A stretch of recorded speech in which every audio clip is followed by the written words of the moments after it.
Hi, everyone. Welcome to another episode of Women Like Me, Stories and Business. And I'm really, really pleased today to be with one of our newest writers. I'll tell you a little bit about that. But first, I just want to welcome Heather O'Reilly. Thank you so much for being willing to do this, Heather. I appreciate it. Well, thank you. I really appreciate being able to do this. It's a real pleasure. Oh, good. Thank you. Okay, so before we dive in to Heather's story and what she's done some pretty amazing stuff out there, I just want to let the listeners know. And if you're watching on YouTube, of course, you'll see the book. But this is the book that Heather has written in. It's volume 9 of Women Like Me. It's Whispers of Warriors, Women Who Refuse to Stay Broken. And it's an amazing, amazing book. You're going to find Heather's story if you want to read it and grab the book. She is in chapter 10, and her story is called, I got to double check, Heather's Tree, A Lifetime of Learning.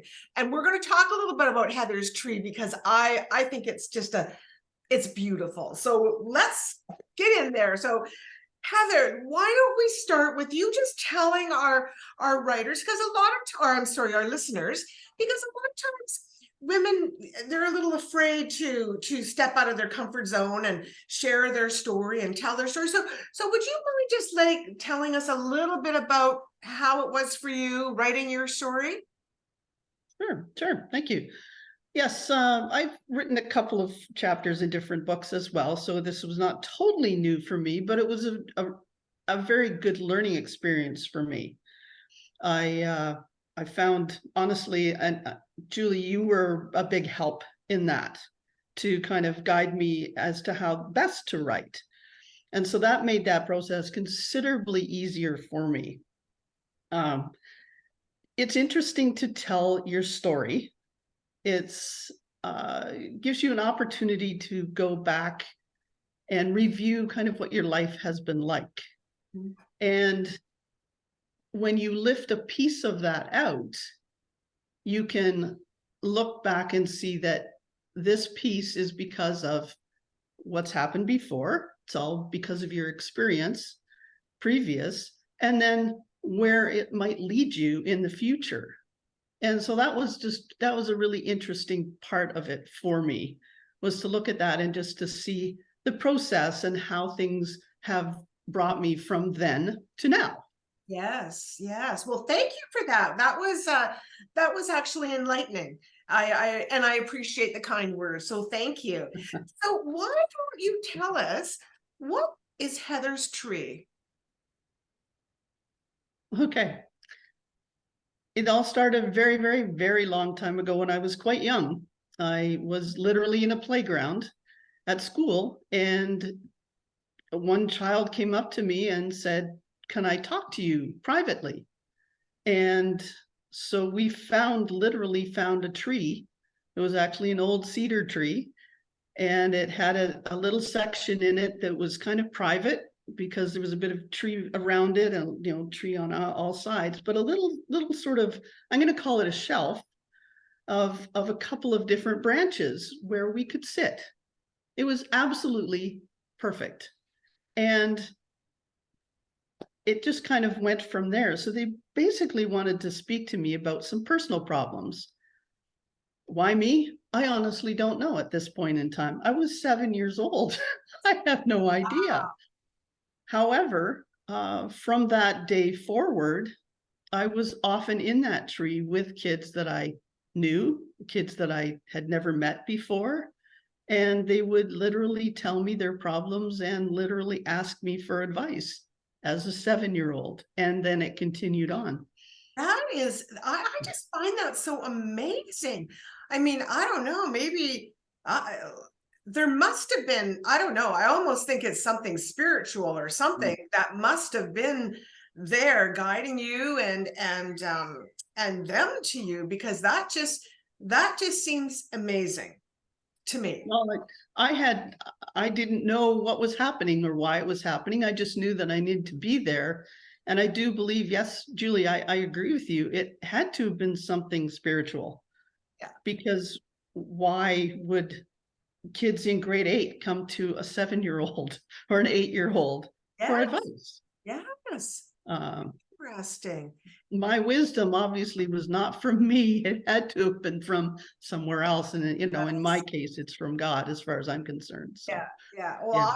I just love that. I just love when you first told me about Heather's tree, I'm like, oh my goodness, you have to write about that. I just thought that was just so beautiful and such a way of helping, especially children, because sometimes they don't know who to go to. And to think that they have another child that they actually could entrust their whatever their secrets or whatever they needed help with was amazing.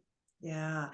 So, and then I would say from reading your story that Heather's tree sort of guided you to where you went in life.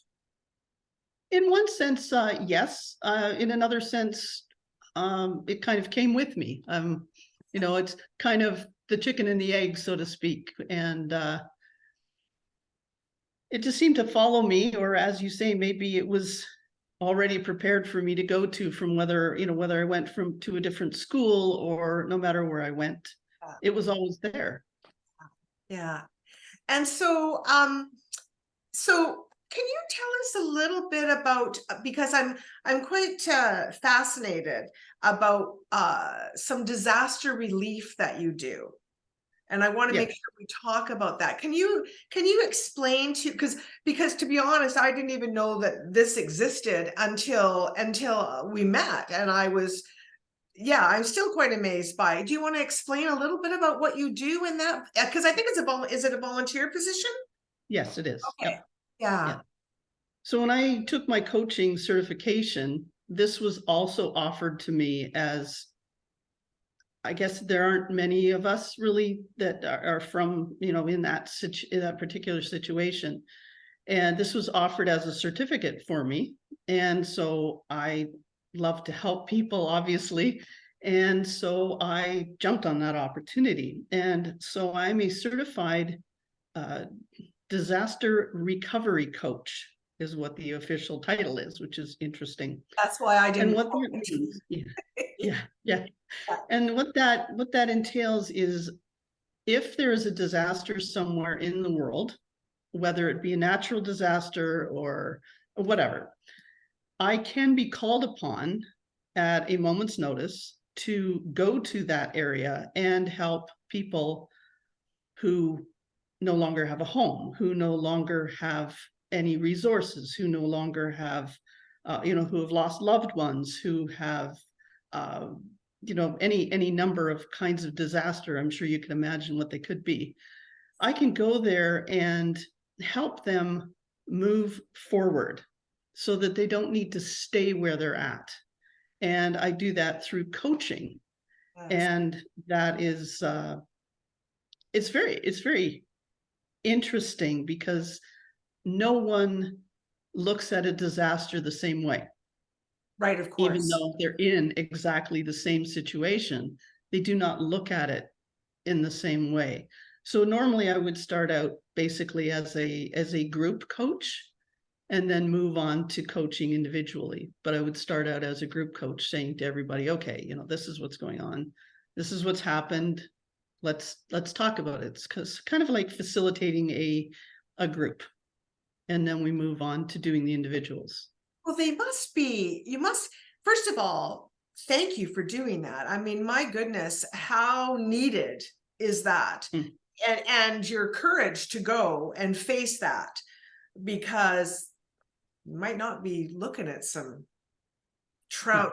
traumatic things, right? So you must be very strong to be able to go do that. And so the people that you're coaching, they must be, are they in shock, or like they must be just going like Well, some are good, some are fine. You know, they've kind of processed things not too badly by the time I get there. Others, as you say, are in total shock. They have no idea where they are, what they're doing, where they need to go, how they need to do what they need to do. They literally are totally lost.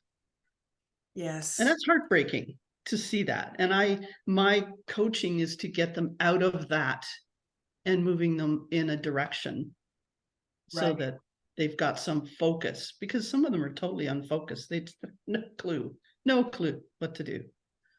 I would imagine so. I mean, could you, I can't even imagine. I don't Yeah. want to imagine. It's just, you know, it's, but it must be extremely difficult because, and you're right. I think focus is the key. Now, you know, this happened, you can't change it. You're in the middle of it.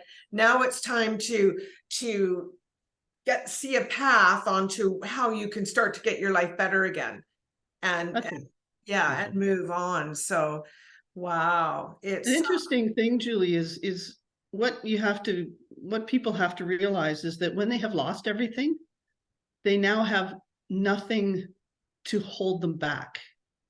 oh, And unfortunately, people feel that they're tied to whatever there was. But what they have to, get a grasp of is that now you are actually free to do anything you want. It may not be easy, but you're now actually free. You're totally free now to do whatever you want to do yes. Oh because my you've got nothing goodness. holding you. That, well, there you Yeah. go. That's the focus. Yeah. Yes, yes. Yeah, I mean, sadly, they have nothing to hold them back, but now I'm just going to share with you a little story about my brother. So my brother, a couple of years ago, all in the same week, his pet passed away. His fiance left him, and he got fired from his job, the poor soul. So he phoned me, and he had been at this job for 24 years. And he phoned me, and he was just distraught. Like, what do Mhm. I do? And I mean, all I could say to him was, congratulations. Mhm. Your life is about to change because you were unhappy at that job. Your relationship wasn't going very well. I mean, your poor pet, but you know, what can you do? Yeah. But Yeah. congratulations, you are free. And he was silent, and he said, Yeah. yeah, yeah. So you know, I mean, that's not the same situation, of course, as what was happening, you know, with a lot of the people you deal with, but the same kind of thing. I think a lot of us get so fearful, and we don't want to see or we can't see the opportunities in front of us. Yeah. Oh, yes. So Yeah. yeah, that's just crazy. Just but I love that you do that. I love that you, so is this what kind of an organization is this? Because it's like similar to what the Red Cross would do, or do you go under the, like, who sends you? It's literally just the coaching academy that I got coached Oh, under. okay. They would gather a group of us together, and off we would go. We'd all arrive there however we could get there, Yes, and yes. get together somewhere, and Oh, then we'd start. wow. Well, that's wonderful.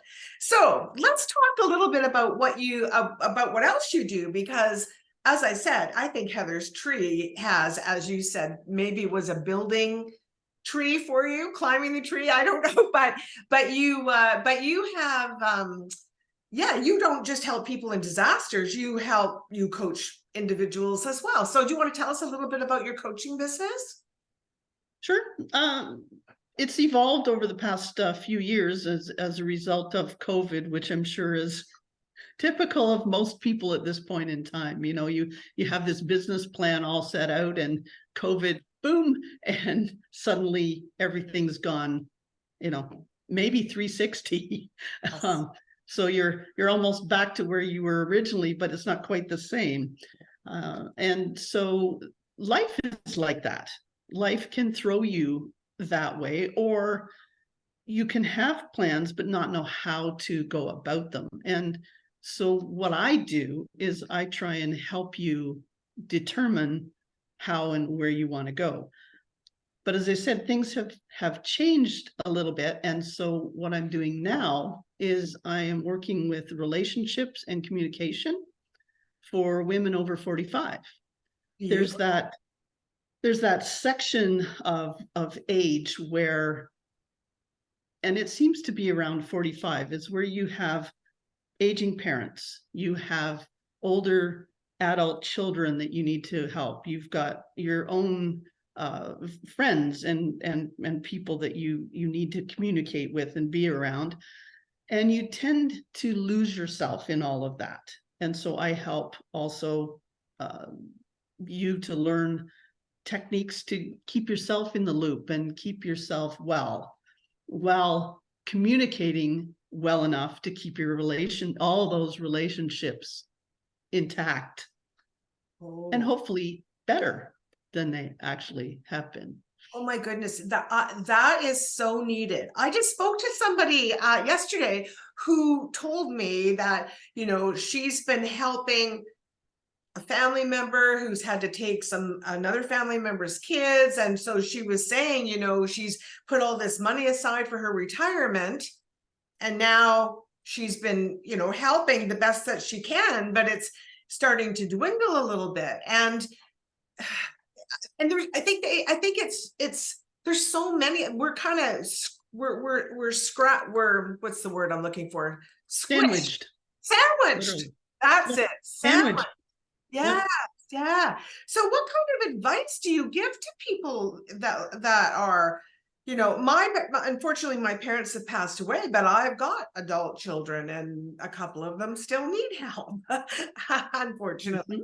And it can be overwhelming sometimes because you just you want them, you know, I don't know, but you give us the advice. Give me some advice, Heather. Okay. Okay. My first advice would be to take care of yourself. Because if you can't take care of yourself, like you know, the airplane scenario, right? Right. If you can't take care of yourself first, then you're not going to be able to take care of other people. And that doesn't mean being selfish. I mean, in a sense, it's a bit selfish, but it's really got a means to an end, which is to help others but maintain yourself. So you need some kind of routine and some kind of, in my case, what I tell people is you set appointments for yourself in your calendar. And that is for self-care. Yes. So that would be my first thing, is you Yes. need to have the self-care first. Once you have the self-care and you're stable, then you can help other people and help your family members. Now, a big thing about helping other people is setting boundaries. And a lot of people don't know how to set boundaries. They get them, they do something and they say, oh, well, I shouldn't do this. And then they get really wishy-washy in it. And the next thing they know, they're actually doing the thing that they really don't want to be doing. Right. And it's very unproductive, and it really doesn't help you, and it doesn't really help the other individual. Right. So that would be my second set of advice, is to work on your boundaries and to keep them. Yes. Yes. Set them and keep them, maintain them. And then beyond that, you need to just figure out what's the most important thing. For me, I get up every day. I have 3 things that are the most important things that need to be done. And I get those things accomplished. And that's the same thing with anybody's life, is you get up, choose 3 things, just 3, and work on those, get them out of the way, and then everything else is gravy. Ah, perfect. And so what women do? Like, I totally get that boundary thing. I understand that. And it's hard sometimes as a parent and a grandparent.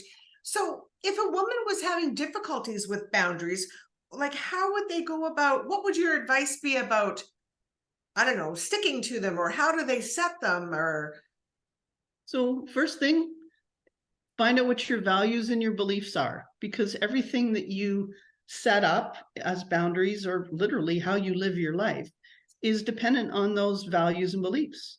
right. And sometimes we have beliefs that really aren't correct. So one thing I do get people to do is they determine their values, their core values, they determine their beliefs, and then they check to see if their beliefs are true. Right. And if their beliefs are not true, then you have to either discard them or replace them or adjust them. Once you have those in place, then you know what's really important for you. And then you know where you can set a limit for someone else, or a limit even for yourself. Yes. And I'll give you a little example. There's a gentleman who is a coach. He coaches high-level executives, and he has written a book or two himself. His name is Darren Hardy. And he was asked, he gets asked, hundreds of times a day to endorse books. Oh, And he tried to figure out, because he's got integrity, yes. he felt that he had to read the book through and then give a proper evaluation. But it was too hard. It took far too much time. So the boundary he actually set was, I'm not going to endorse any books. And it doesn't matter if you're a family member or who you are, it doesn't matter. So now his crew, his team, can now find, if an email comes in or a book comes in, they can, without bias, without any kind of Picking and like, choosing. yeah, they can literally just say, I'm sorry, he doesn't do that. And he never sees them now. And so he never sees the emails, he never sees the books themselves. And so he's freed up so much time doing that. And it's a very simple boundary. And it doesn't hurt anybody. It doesn't hurt anybody's feelings, because No. it's completely everybody. Nobody will get their book endorsed by him.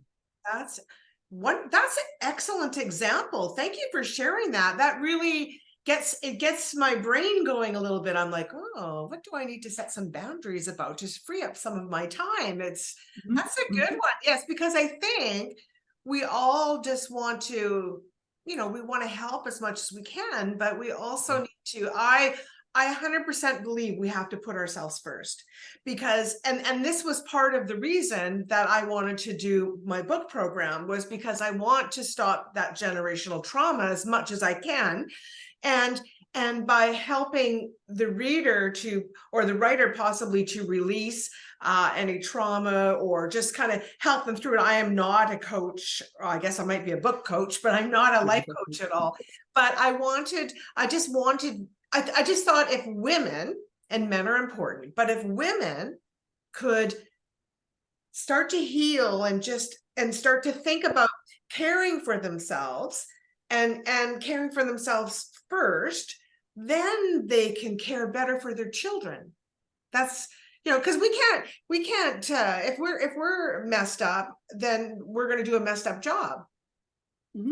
Right, just the way it is. So that's so I just love that. And I think boundaries is such a, I never really thought about it a lot, but as we're talking, I'm thinking boundaries are so important. And because if you have boundaries, and it teaches your kids to have boundaries. And so as women, we don't have boundaries, our daughters and maybe our sons don't have boundaries. And that's the thing. Boundaries are so incredibly important.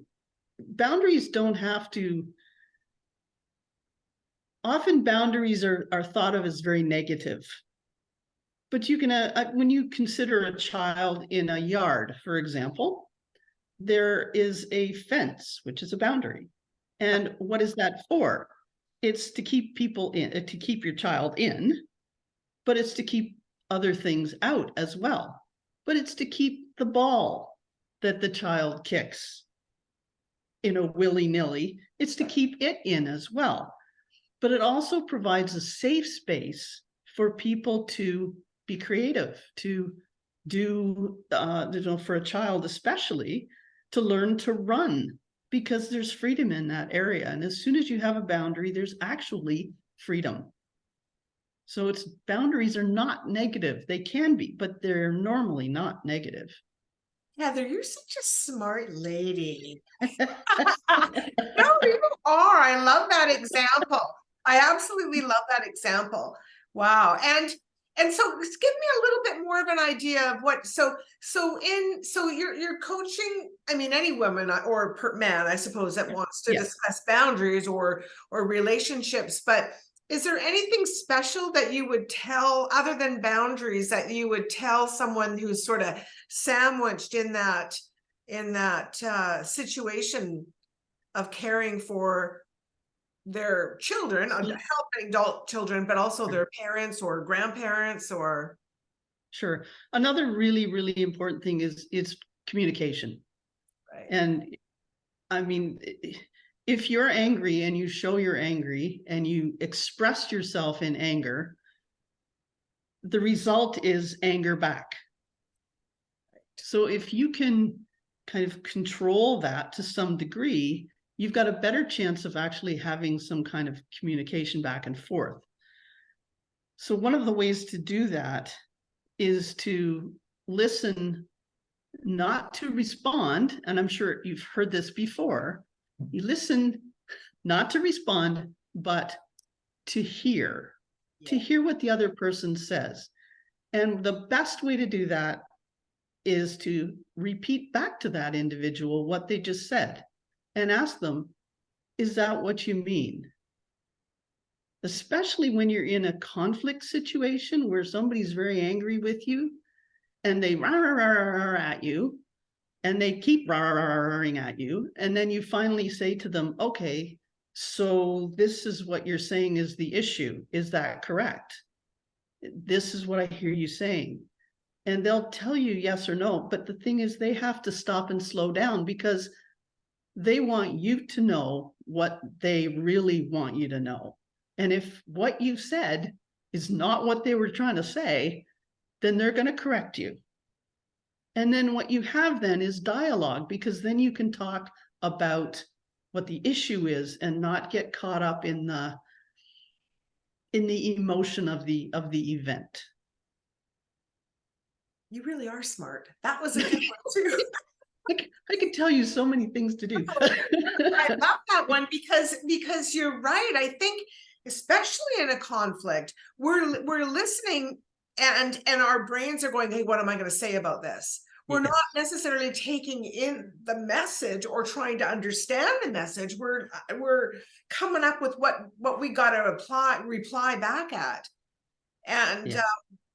so if I understand you, then what you're saying is, if you say back to that person, is this what you meant when you said this? Or yeah, then I is that what you said to say? I can't remember Yes. now. Yes. Basically, Yeah. that's the concept. Yes, you say it in your way. You know, I mean, I could tell you exactly how to say it, but I Yes. mean, then it's not coming from you, right? Of course, of course. No, that's really good. And I think it puts you, when you ask them that, I think it actually puts you in a position where you're prepared. Now you're prepared to understand, because you've said to them, is this what you meant when you said this? Because now you're actually trying to understand rather than being more reactive and defensive. Exactly. The other thing though, Julie, too, is you need to be heard as well. And when you have to understand that if you are yapping at someone, they're listening to answer back, right? Yes. So you need to be heard as well. And the best way to do that is to say, what did you hear me say? Or can you tell me what you heard? The problem with that is, if you say it in that term right away like that, people are going to say, like, what do you think I am? Stupid? Do you think I'm not listening? Right. So to stop that from happening, you say, so that we're on the same page, what did you hear me say? Oh. And then you get their perspective. They have to think about what you've said. The whole conversation slows down. Yes. And then there's thought. There's not emotion. Emotion starts to, it's not good to work from emotion. We all know that. It does not work well. No. So if we can slow that emotion, not necessarily remove it, because you can still be passionate. You should be passionate in what you're saying. If you like lower that or eliminate it as much as you can when you need, then you actually have dialogue. You actually have conversation. Yes. which is better than back and forth, blaming and criticizing and the things we tend to do when our emotions are all up here. Sure, and you tend to forget what you're actually talking about. Yes, you do. What was the actual issue? The issue was, somebody left a shoe on the stair, Yeah. Yeah, and now we're screaming at each other about something that happened 20 years ago. Exactly. Yeah, which doesn't make a hill of beans a difference in life. Yes, that's so right. Wow. Well, so do you do coaching online for women as well then? I do, yes. Good, good. So if someone was having some issues or they needed to talk about boundaries, or if they're, feeling squished between the generations, they don't have to necessarily, because you're in Ontario, is that correct? That's correct, yep. Yeah, so they don't need to come knock to your door. They can reach you on the World Wide Web, just like everybody else these days. Yeah, Yes, I think that's so wonderful, because if you feel in alignment with what someone is saying, it's nice to know that you could just reach out even online with somebody. And text me, phone me, it's all there. Yep. Yes, there's so many ways to reach each other. Yes. Mm-hmm. Well, Heather, I loved our conversation. And when I say you're a smart lady, I'm serious. You're a very smart lady. And I like and you're very logical, which I really like.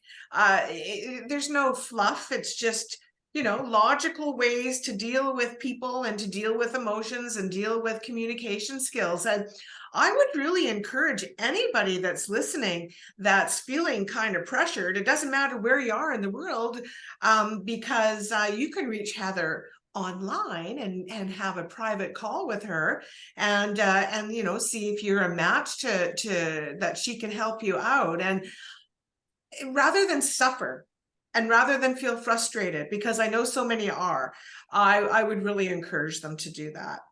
So Heather, do you want to have any wisdom you want to just share to our audience before we close?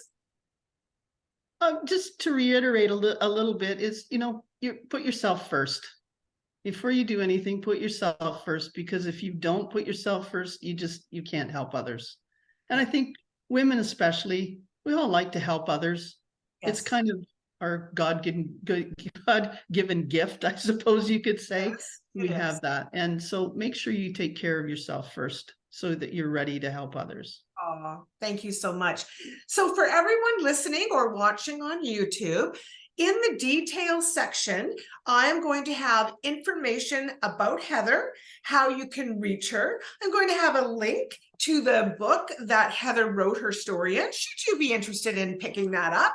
And there's going to be links how you can reach out to Heather if you need some assistance, or you just want to chat and see if she's a good fit to help you through your struggles. So please watch for that. And Heather, I hope we can do this again another time. I really enjoyed this, and the tips that you gave were just so practical, and anybody listening, I know they're going to be able to just go, oh yeah, boundaries. Oh yeah, that's a great idea for communication. So thank you so much for sharing all of that with us. I appreciate it so much. Well, Julia, I really appreciated the opportunity. It's and I love talking with you. I've had a really good experience here. This is good. Perfect. Okay, Heather, we will see you again soon one day, and goodbye, everyone. Thanks for listening or watching.